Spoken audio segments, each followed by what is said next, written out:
Monsieur Monin, bonjour. Bonjour. Dans le cadre de l'EPAM de l'École professionnelle artisanale de Moutier, je me permets de vous interviewer donc, concernant les métiers de la mécanique, plus spécifiquement donc, du décolletage, ce qui veut dire mécapraticien ou polymécanicien option C. Quel est donc le meilleur souvenir de votre apprentissage? Alors bien évidemment, le meilleur souvenir qui me reste de mon apprentissage, ce fut ma première mise en train.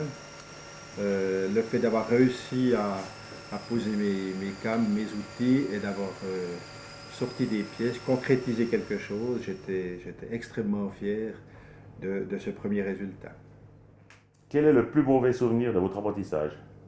Alors pour moi, le plus mauvais, c'est indéniablement la période de l'image où il a fallu pendant 3 semaines, si mes souvenirs sont bons, être planté vers un étau et limer un cube en acier. Et je vous promets que quand on sort de l'école, on a plutôt les jambes qui fourmillent. Et ça a été pour moi très pénible de rester posé, à limer. Mais malgré tout, je garde un souvenir pas trop mauvais parce que actuellement, je serais encore capable de prendre une lime et de faire un limage plat sans problème. Mécapraticien option C, donc décolletage, pratique encore ce limage? Ah, je pense que dans la base de mécanique, le limage est incontournable. Maintenant, de quelle façon le font-ils? Je pense qu'ils ne font plus 3 semaines d'affilée comme on l'a eu fait.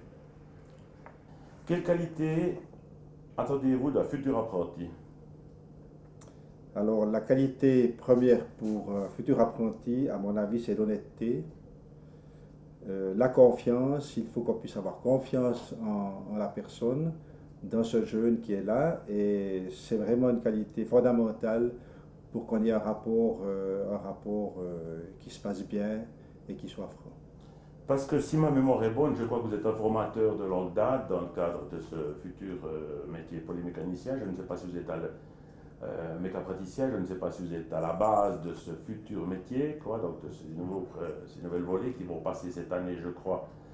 Il y a eu un peu du changement dans ce métier. Dites-moi quelques mots sur ce changement du métier.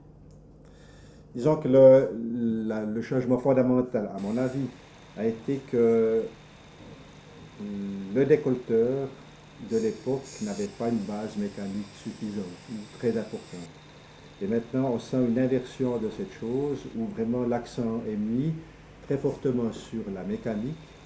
Pendant 2 ans, l'apprenti va vraiment travailler, faire des travaux de mécanique et après il fera son choix sur le point fort de son métier, soit le décolletage ou d'autres variantes.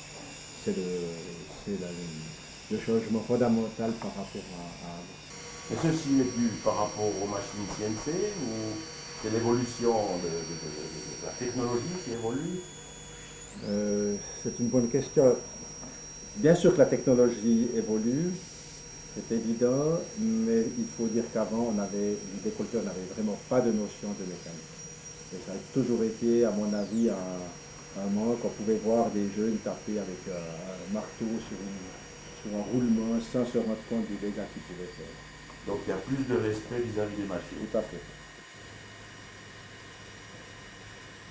L'enseignement de l'école professionnelle vous paraît-il adapté à la pratique actuelle de votre profession?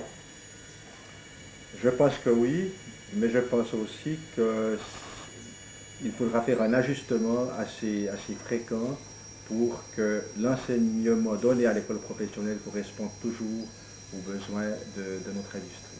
Qu'entendez-vous par besoin? Donc, vu l'évolution technologique du produit, de la machine? Alors, de beaucoup de choses, d'évolution technologique bien évidemment, puisqu'on vit maintenant une phase, presque une révolution dans le métier du décolletage, de par les nouvelles machines qui arrivent sur le marché, avec des possibilités infinies de travail. Et je pense que l'école doit s'adapter à ça aussi. Et puis en plus, il y a aussi tout le problème de la productivité, de la production, d'où l'assurance qualité, le suivi de sa production. Effectivement, vous me parlez d'assurance qualité. Cette assurance qualité, je crois que dans notre région, n'a pas été perçue convenablement tout au début. Et actuellement, je crois qu'il est absolument nécessaire d'introduire cette perception de la qualité aussi dans les écoles. À moi, c'est fondamental. On ne peut pas travailler sans avoir cette notion de qualité. Et je pense que nous, dans notre profession, qui faisons des productions de grand débit, de grand volume, si on n'a pas cette tournure d'esprit de vouloir bien faire au départ pour que toute une série se passe bien, ça sera perdu d'avance. Donc cette notion d'assurance qualité, il faut vraiment l'inculquer et l'école doit aussi jouer son rôle. Donc quand on parle d'assurance qualité, on parle bien de ISO 9001 ou Bien sûr, 9002, donc actuellement je crois que c'est 2000, 9001. 2009 milliards. Oui, ok. Oui. D'accord.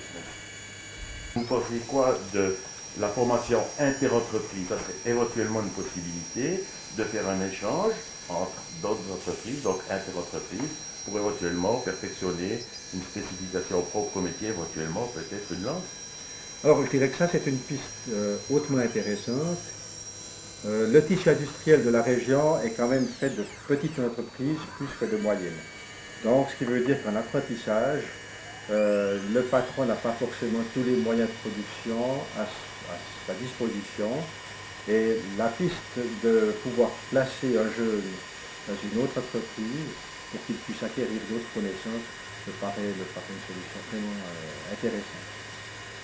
Ok, alors maintenant il y a encore une chose qui se greffe par-dessus ces formations, donc ce sont des formations en emploi, ce qu'on appelle l'article 41. Ce sont des personnes qui travaillent chez vous depuis un laps de temps, soit ayant déjà pratiqué un autre corps de métier et qui se lancent maintenant dans le système de mécapraticien, ont la possibilité par des modules de faire cet article 41. Vous voyez un inconvénient ou une adaptation à faire aussi à ce genre de CFC? Alors je dirais que ça me paraît primordial aussi. Euh, j'ai dans mon entreprise souvent eu des gens qui étaient là depuis une dizaine d'années, qui avaient appris sur le tas, ils étaient peut-être boulangers ou pâtissiers précédemment.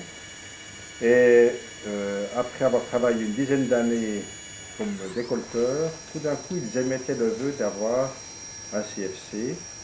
Donc ils voulaient quand même que ce qu'ils faisaient soit reconnu par un papier. Et l'article 41, actuellement j'en ai 3 en formation qui suivent l'article 41. Et ce ne sont pas des tout jeunes, mais c'est important que ce soit valorisé et sanctionné par quelque chose, un papier fédéral. Maintenant, c'est vrai qu'il y a la nouvelle formation par module, elle se met en place, on verra, mais je pense que ça sera dans la même veine que l'article 41.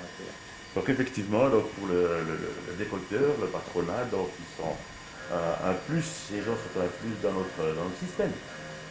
Ah oui, je crois que c'est légitime si on est bon décolleteur, bon producteur, et puis qu'on n'a pas de CFC, pas de papier, c'est quand même, à mon avis, légitime de pouvoir obtenir cette reconnaissance.